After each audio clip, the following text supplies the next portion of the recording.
2 Samuel 13ஆம் அதிகாரம் 1. இதற்கு பின்பு தாவீதின் குமாரனாகிய அப்சலோமுக்கு தாமார் என்னும் பேருள்ள சவுந்தரியமுள்ள ஒரு சகோதரி இருந்தாள். அவள் மேல் தாவீதின் குமாரன் அம்னோன் மோகங்கொண்டான். 2. தன் சகோதரியாகிய தாமாரி நிமித்தம் ஏக்கங்கொண்டு வியாதிப்பட்டான். அவள் கன்னியாஸ்திரியாயிருந்தாள். அவளுக்கு பொல்லாப்பு செய்ய அம்னோனுக்கு வருத்தமாய் கண்டது. 3. அம்னோனுக்கு தாவீதுடைய தமையன் சிமியாவின் குமாரனாகிய யோனதாப் என்னும் பேருள்ள ஒரு சிநேகிதன் இருந்தான். அந்த யோனதாப் மகா தந்திரவாதி. 4. அவன் இவனை பார்த்து, ராஜகுமாரனாகிய நீ நாளுக்கு நாள் எதினாலே இப்படி மெலிந்து போகிறாய், எனக்குச் சொல்லமாட்டாயா என்றான். அதற்கு அம்னோன், என் சகோதரன் அப்சலோமின் சகோதரியாகிய தாமாரின் மேல் நான் ஆசை வைத்திருக்கிறேன் என்றான். 5. அப்பொழுது யோனதாப் அவனை பார்த்து, நீ வியாதிக்காரனைப் போல உன் படுக்கையின் மேல் படுத்துக்கொள். உன்னை பார்க்கிறதற்கு உன் தகப்பனார் வரும்போது நீ, என் சகோதரியாகிய தாமார் வந்து எனக்கு போஜனம் கொடுத்து அவள் கையினாலே சாப்பிடும்படிக்கு நான் பார்க்க என் கண்களுக்கு முன்பாக சமைக்கும்படி தயவு செய்ய வேண்டும் என்று சொல் என்றான். 6. அப்படியே அம்னோன் வியாதிக்காரன் போல் படுத்துக்கொண்டு ராஜா தன்னை பார்க்க வந்தபோது ராஜாவை நோக்கி, என் சகோதரியாகிய தாமார் வந்து நான் அவள் கையினாலே சாப்பிடும்படிக்கு என் கண்களுக்கு முன்பாக 2 நல்ல பணியாரங்களை பண்ணும்படி உத்தரவு கொடுக்க வேண்டும் என்றான். 7. அப்பொழுது தாவீது வீட்டுக்கு தாமாரிடத்தில் ஆள் அனுப்பி, நீ உன் சகோதரனாகிய அம்னோன் வீட்டுக்கு போய் அவனுக்கு சமையல் பண்ணிக்கொடு என்று சொல்லச் சொன்னான். 8. தாமார் தன் சகோதரனாகிய அம்னோன் படுத்துக்கொண்டிருக்கிற வீட்டுக்கு போய் மாவெடுத்து பிசைந்து அவன் கண்களுக்கு முன்பாக தட்டி பணியாரங்களைச் சுட்டு. 9. சட்டியை எடுத்து அவனுக்கு முன்பாக அவைகளை வைத்தாள். ஆனாலும் அவன் சாப்பிடமாட்டேன் என்றான். பின்பு அம்னோன், எல்லாரும் என்னை விட்டு வெளியே போகட்டும் என்றான். எல்லாரும் அவனை விட்டு வெளியே போனார்கள். 10. அப்பொழுது அம்னோன் தாமாரை பார்த்து, நான் உன் கையினாலே சாப்பிடும்படிக்கு அந்த பலகாரத்தை அறை வீட்டிலே கொண்டு வா என்றான். அப்படியே தாமார் தான் செய்த பணியாரங்களை அறை வீட்டில் இருக்கிற தன் சகோதரனாகிய அம்னோனிடத்தில் கொண்டு போனாள். 11.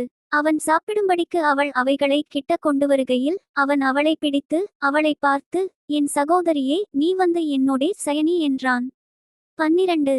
அதற்கு அவள், வேண்டாம் என் சகோதரனே, என்னை அவமானப்படுத்தாதே. இஸ்ரவேலிலே இப்படிச் செய்யத்தகாது. இப்படிப்பட்ட மதிகேடான காரியத்தைச் செய்ய வேண்டாம். 13. நான் என் வெட்கத்தோடே எங்கே போவேன்? நீயும் இஸ்ரவேலிலே மதிகெட்டவர்களில் ஒருவனைப் போல ஆவாய். இப்போதும் நீ ராஜாவோடே பேசு, அவர் என்னை உனக்கு தராமல் மறுக்க மாட்டார் என்றாள். 14. அவன் அவள் சொல்லை கேட்க மாட்டேன் என்று அவளை பலவந்தமாய் பிடித்து அவளோடே சயனித்து அவளை கற்பழித்தான். 15. பிற்பாடு அம்னோன் அவளை மிகவும் வெறுத்தான். அவன் அவளை விரும்பின விருப்பத்தை பார்க்கிலும் அவளை வெறுத்த வெறுப்பு அதிகமாயிருந்தது. ஆகையால் நீ எழுந்து போய்விடு என்று அம்னோன் அவளோடே சொன்னான். 16. அப்பொழுது அவள், நீ எனக்கு முந்தி செய்த அநியாயத்தை பார்க்கிலும் இப்பொழுது என்னை துரத்திவிடுகிற அந்த அநியாயம் கொடுமையாயிருக்கிறது என்றாள். ஆனாலும் அவன் அவள் சொல்லை கேட்க மனதில்லாமல். 17.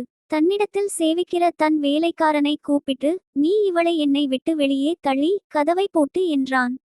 18.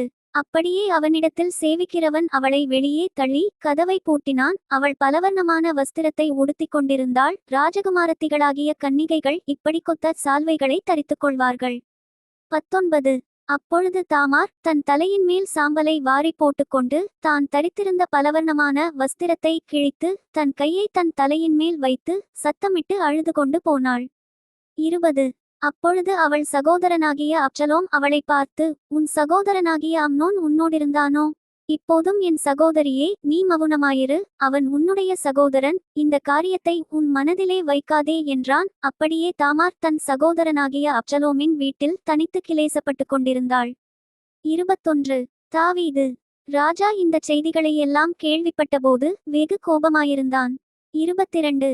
அப்சலோம் அம்னோனோடே நன்மையாகிலும் தீமையாகிலும் பேசவில்லை. தன் சகோதரியாகிய தாமாரை அம்னோன் கற்பழித்த காரியத்தினிமித்தம் அப்சலோம் அவனை பகைத்தான். 23.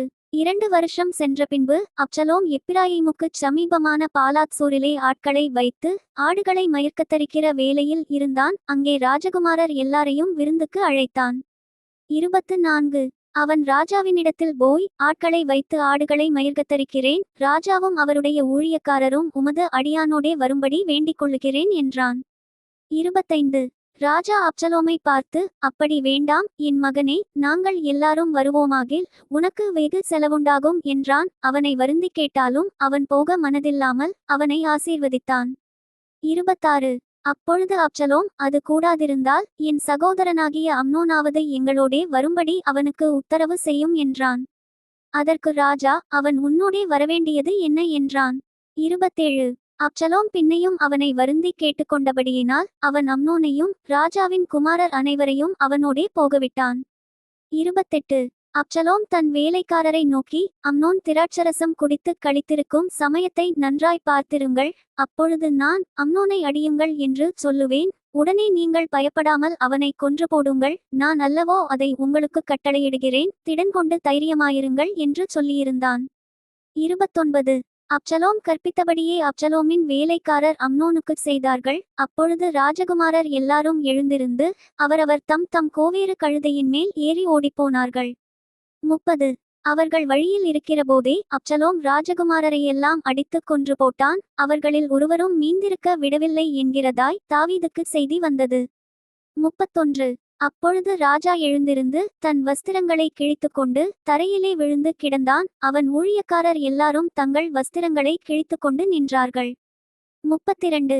அப்பொழுது தாவீதின் தமையனாகிய சிமியாவின் குமாரன் யோனதாப் வந்து, ராஜகுமாரரான வாலிபரையெல்லாம் கொன்று போட்டார்கள் என்று என் ஆண்டவன் நினைக்க வேண்டாம், அம்னோன் மாத்திரம் செத்துப்போனான். அவன் தன் சகோதரியாகிய தாமாரை கற்பழித்த நாள் முதற்கொண்டு அது அப்சலோமின் நெஞ்சில் இருந்தது. 33. இப்போதும் ராஜகுமாரர்கள் எல்லாரும் செத்தார்கள் என்கிற பேச்சை ராஜாவாகிய என் ஆண்டவன் தம்முடைய மனதிலே வைக்க வேண்டாம், அம்னோன் ஒருவனே செத்தான் என்றான். அப்சலோம் ஓடிப்போனான். 34. ஜாமக்கார சேவகன் தன் கண்களை ஏறெடுத்து பார்த்தபோது, இதோ அநேகம் ஜனங்கள் தனக்கு பின்னாலே மலை ஓரமாய் வருகிறதை கண்டான். 35. அப்பொழுது யோனதாப் ராஜாவை பார்த்து, இதோ ராஜகுமாரர் வருகிறார்கள், உமது அடியேன் சொன்னபடியே ஆயிற்று என்றான். 36. அவன் பேசி முடிந்தபோது ராஜகுமாரர் வந்து சத்தமிட்டு அழுதார்கள். ராஜாவும் அவனுடைய எல்லா ஊழியக்காரரும் மிகவும் புலம்பி அழுதார்கள். 37. அப்சலோமோ அம்மியூதின் குமாரனாகிய தல்மாய் என்னும் கேசூரின் ராஜாவினிடத்திற்கு ஓடிப்போனான். தாவீது தினந்தோறும் தன் குமாரனுக்காக துக்கித்துக் கொண்டிருந்தான். 38. அப்சலோம் கேசூருக்கு ஓடிப்போய் அங்கே 3 வருஷம் இருந்தான். 39. தாவீது ராஜா அம்னோன் செத்தபடியினால் அவனுக்காக துக்கித்து ஆறுதல் அடைந்தபோது அப்சலோமை பின்தொடரும் நினைவை விட்டுவிட்டான். 2 சாமுவேல் 14ஆம் அதிகாரம். 1. ராஜாவின் இருதயம் அப்சலோமின் மேல் இன்னும் தாங்கலாயிருக்கிறதைச் செரியாவின் குமாரன் யோவாப் கண்டு. 2. அவன் தெக்கோவாவிலிருக்கிற புத்தியுள்ள ஒரு ஸ்திரீயை அழைத்து, நீ இழவு கொண்டாடுகிறவளைப் போல துக்கவஸ்திரங்களை உடுத்திக்கொண்டு எண்ணெய் பூசிக்கொள்ளாமல் இறந்து போனவனுக்காக நெடுநாள் துக்கிக்கிற ஸ்திரீயைப் போல காண்பித்து. 3. ராஜாவினிடத்தில் போய் அவரை நோக்கி, இன்ன பிரகாரமாகச் சொல் என்று அவள் சொல்ல வேண்டிய வார்த்தைகளை யோவாப் அவள் வாயிலே போட்டான். 4. அப்படியே தெக்கோவா ஊராளான அந்த ஸ்திரீ ராஜாவோடே பேசப்போய் தரையிலே முகங்குப்புற விழுந்து வணங்கி, ராஜாவே இரட்சியும் என்றாள். 5. ராஜா அவளை பார்த்து, உனக்கு என்ன வேண்டும் என்றதற்கு அவள், நான் விதவையானவள், என் புருஷன் செத்துப்போனான். 6. உமது அடியாளுக்கு 2 குமாரர் இருந்தார்கள், அவர்கள் இருவரும் வெளியிலே சண்டை பண்ணி அவர்களை விலக்க ஒருவரும் இல்லாதபடியினால் ஒருவன் மற்றவனை அடித்துக் கொன்று போட்டான். 7. வம்சத்தார் எல்லாரும் உம்முடைய அடியாளுக்கு விரோதமாய் எழும்பி தன் சகோதரனை கொன்று போட்டவனை ஒப்பி, அவன் கொன்ற அவன் சகோதரனுடைய பிராணனுக்காக நாங்கள் அவனை கொன்று போடுவோம், சுதந்திரவாளனாயினும் அவனையும் அழித்து போடுவோம் என்கிறார்கள். இப்படி என் புருஷனுக்கு பேரும் நீதியும் பூமியின் மேல் வைக்கப்படாதபடிக்கு எனக்கு இன்னும் மீதியாயிருக்கிற பொறியையும் அவித்து போட மனதாயிருக்கிறார்கள் என்றாள். 8. ராஜா அந்த ஸ்திரீயை பார்த்து, நீ உன் வீட்டுக்கு போ, உன் காரியத்தை குறித்து உத்தரவு கொடுப்பேன் என்றான். 9. பின்னும் அந்த தெக்கோவாவூர் ஸ்திரீ ராஜாவை பார்த்து, ராஜாவாகிய என் ஆண்டவனே, ராஜாவின் மேலும் அவர் சிங்காசனத்தின் மேலும் குற்றமில்லாதபடிக்கு அந்த பழி என் மேலும் என் தகப்பன் வீட்டின் மேலும் சுமரக்கடவது என்றாள். 10. அதற்கு ராஜா, உனக்கு விரோதமாக பேசுகிறவனை என்னிடத்தில் கொண்டு வா, அப்பொழுது அவன் இனி உன்னை தொடாதிருப்பான் என்றான். 11. பின்னும் அவள், இரத்தப்பழி வாங்குகிறவர்கள் அழிம்பு செய்து என் குமாரனை அதம்பண்ண பெருகிப் போகாதபடிக்கு ராஜாவானவர் தம்முடைய தேவனாகிய கர்த்தரை நினைப்பாராக என்றாள். அதற்கு ராஜா, உன் குமாரனுடைய மயிரில் ஒன்றாவது தரையில் விழுவதில்லை என்று கர்த்தரின் ஜீவனைக் கொண்டு சொல்லுகிறேன் என்றான். 12. அப்பொழுது அந்த ஸ்திரீ, ராஜாவாகிய என் ஆண்டவனோடே உமது அடியாள் ஒரு வார்த்தை சொல்ல உத்தரவாக வேண்டும் என்றாள். அவன், சொல்லு என்றான். 13. அப்பொழுது அந்த ஸ்திரீ, பின்னை ஏன் தேவனுடைய ஜனத்திற்கு விரோதமாய் இப்படிப்பட்ட நினைவை நீர் கொண்டிருக்கிறீர்? துரத்துண்ட தம்முடையவனை ராஜா திரும்ப அழைக்காததினாலே ராஜா இப்பொழுது சொன்ன வார்த்தையினால் குற்றமுள்ளவரைப் போல் இருக்கிறார். 14. நாம் மரிப்பது நிச்சயம், திரும்பச் சேர்க்கக்கூடாதபடிக்கு தரையிலே சுவருகிற தண்ணீரைப் போல் இருக்கிறோம். தேவன் ஜீவனை எடுத்துக்கொள்ளாமல் துரத்துண்டவன் முற்றிலும் தம்மை விட்டு விலக்கப்படாதிருக்கும் நினைவுகளை நினைக்கிறார். 15. இப்பொழுதும் நான் என் ஆண்டவனாகிய ராஜாவோடே இந்த வார்த்தையை பேசவந்த முகாந்தரம் என்னவென்றால், ஜனங்கள் எனக்கு பயமுண்டாக்கினதினால் நான் ராஜாவோடே பேசவந்தேன். ஒருவேளை ராஜா தமது அடியாளுடைய வார்த்தையின்படி செய்வார் என்று உமது அடியாளாகிய நான் நினைத்ததினாலும் வந்தேனே ஒழிய வேறில்லை. 16.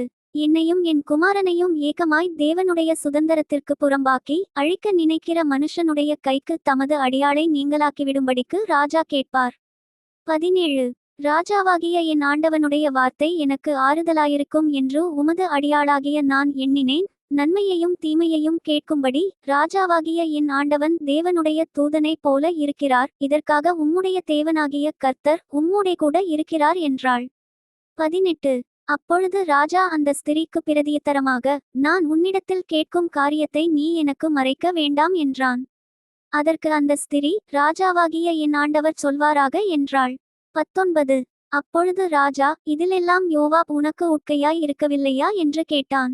அதற்கு ஸ்திரீ பிரதியுத்தரமாக, ராஜாவாகிய என் ஆண்டவன் சொன்னதற்கெல்லாம் வலது பக்கத்திலாவது இடது பக்கத்திலாவது விலகுவதற்கு ஒருவராலும் கூடாது என்று ராஜாவாகிய என் ஆண்டவனுடைய ஜீவனை கொண்டு சொல்லுகிறேன். உமது அடியானாகிய யோவாப் தான் இதை எனக்கு கற்பித்து அவனே இந்த எல்லா வார்த்தைகளையும் உமது அடியாளின் வாயிலே போட்டான். 20. நான் இந்த காரியத்தை உபமானமாய் பேசுகிறதற்கு உமது அடியானாகிய யோவாப் அதற்கு காரணமாயிருந்தான். ஆனாலும் தேசத்தில் நடக்கிறதையெல்லாம் அறிய என் ஆண்டவனுடைய ஞானம் தேவதூதனுடைய ஞானத்தைப் போல் இருக்கிறது என்றாள். 21. அப்பொழுது ராஜா யோவாபை பார்த்து, இதோ இந்த காரியத்தைச் செய்கிறேன், நீ போய் அப்சலோம் என்னும் பிள்ளையாண்டானை திரும்ப அழைத்து கொண்டு வா என்றான். 22. அப்பொழுது யோவாப் தரையிலே முகங்குப்புற விழுந்து வணங்கி ராஜாவை வாழ்த்தி, ராஜா தமது அடியானுடைய வார்த்தையின்படி செய்ததினால் என் ஆண்டவனாகிய ராஜாவின் கண்களில் எனக்கு தயை கிடைத்தது என்று இன்று உமது அடியானுக்கு தெரியவந்தது என்றான். 23. பின்பு யோவாப் எழுந்து கேசூருக்குப் போய் அப்சலோமை எருசலேமுக்கு அழைத்து கொண்டு வந்தான். 24. ராஜா, அவன் என் முகத்தை பார்க்க வேண்டியதில்லை, தன் வீட்டுக்கு திரும்பி போகட்டும் என்றான். அப்படியே அப்சலோம் ராஜாவின் முகத்தை பார்க்காமல் தன் வீட்டுக்கு திரும்பி போனான்.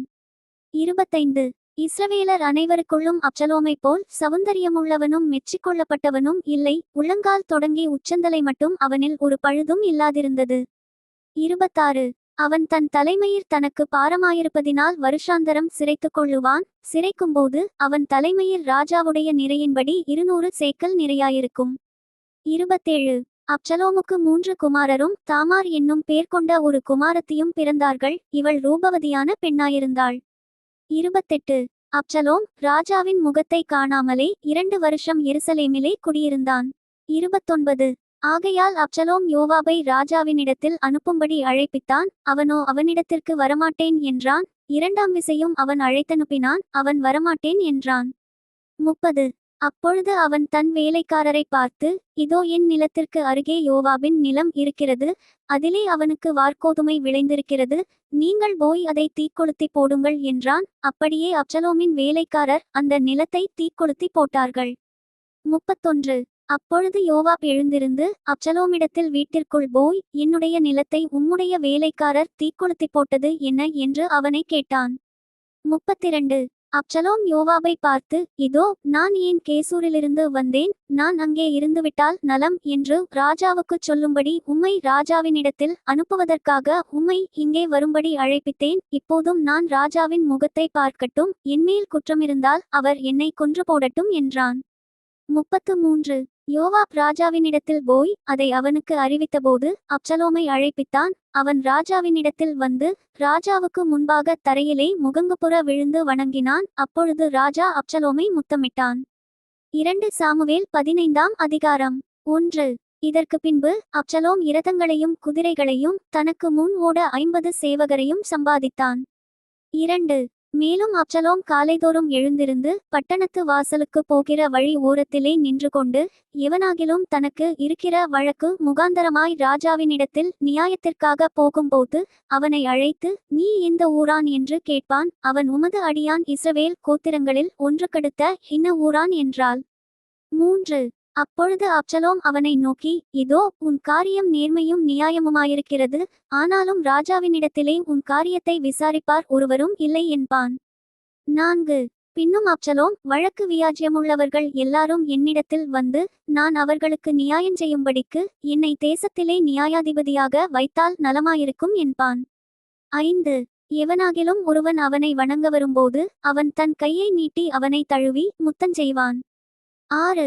இந்த பிரகாரமாக அப்சலோம் ராஜாவினிடத்தில் நியாயத்திற்காக வரும் இஸ்ரவேலருக்கெல்லாம் செய்து இஸ்ரவேல் மனுஷருடைய இருதயத்தை கவர்ந்து கொண்டான். 7. 40 வருஷம் சென்ற பின்பு அப்சலோம் ராஜாவை நோக்கி, நான் கர்த்தருக்கு பண்ணின என் பொருத்தனையை எப்ரோனில் செலுத்தும்படிக்கு நான் போக உத்தரவு கொடும். 8. கர்த்தர் என்னை எருசலேமுக்கு திரும்பி வரப்பண்ணினால் கர்த்தருக்கு ஆராதனை செய்வேன் என்று உமது அடியானாகிய நான் சீரியா தேசத்தில் கேசூரிலே குடியிருக்கும்போது பொருத்தனை பண்ணினேன் என்றான். 9. அதற்கு ராஜா, சமாதானத்தோடே போ என்றான். அப்பொழுது அவன் எழுந்து எப்ரோனுக்கு போனான். 10. அப்சலோம் இஸ்ரவேல் கோத்திரங்களுக்கெல்லாம் வேவுகாரரை அனுப்பி, நீங்கள் எக்காளத்தொனியை கேட்கும்போது அப்சலோம் எப்ரோனிலே ராஜாவானான் என்று சொல்லுங்கள் என்று சொல்லி வைத்திருந்தான். 11. எருசலேமிலிருந்து வரவழைக்கப்பட்ட 200 பேர் அப்சலோமோடே கூட போனார்கள். அவர்கள் வஞ்சகமின்றி அறியாமையினால் போனார்கள். 12.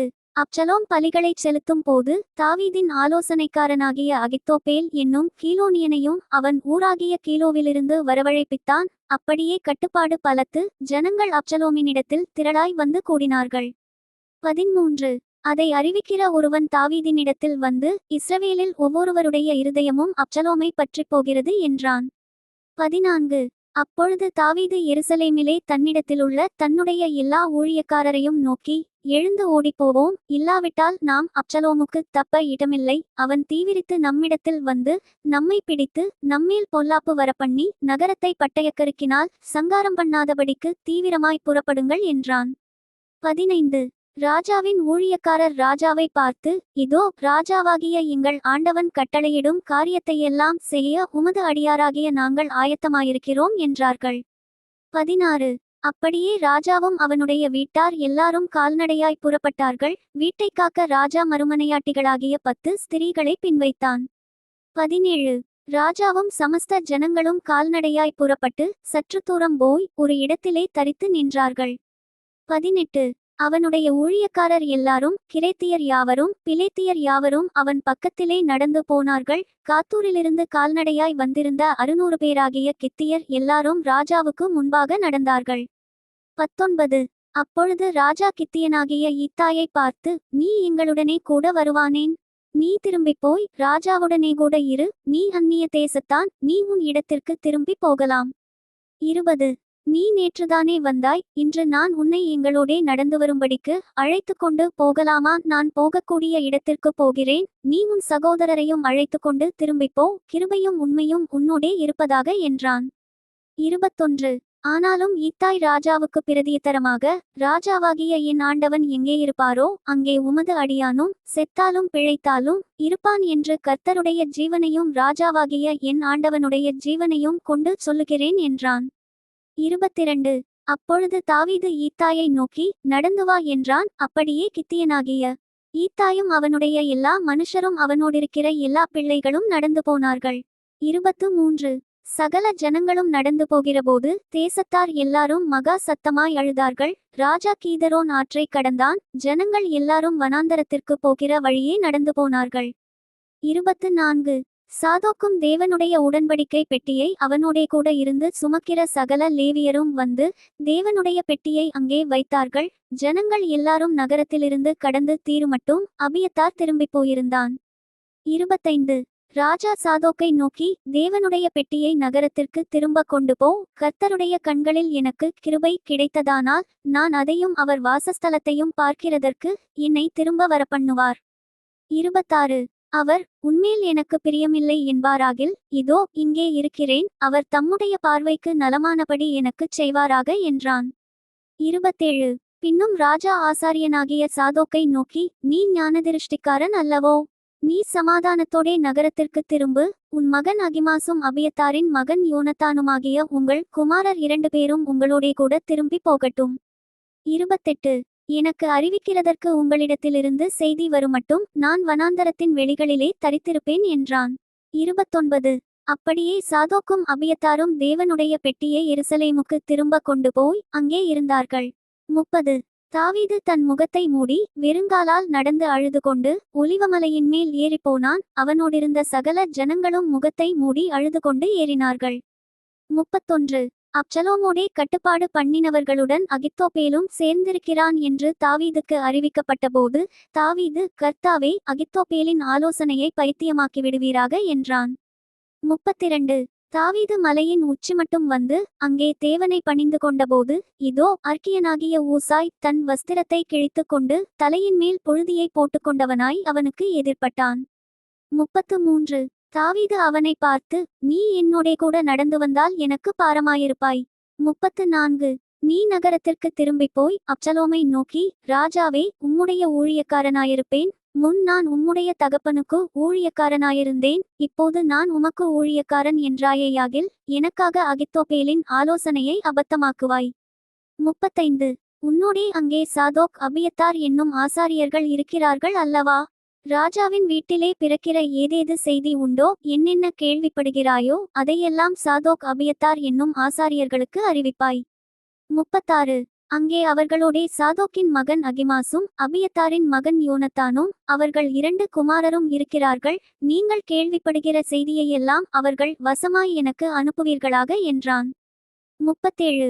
அப்படியே தாவீதின் சிநேகிதனாகிய ஊசாய் நகரத்திற்கு வந்தான், அப்சலோமும் எருசலேமுக்கு வந்தான். Thank you. Bye from Daniel. Bye from Daniel.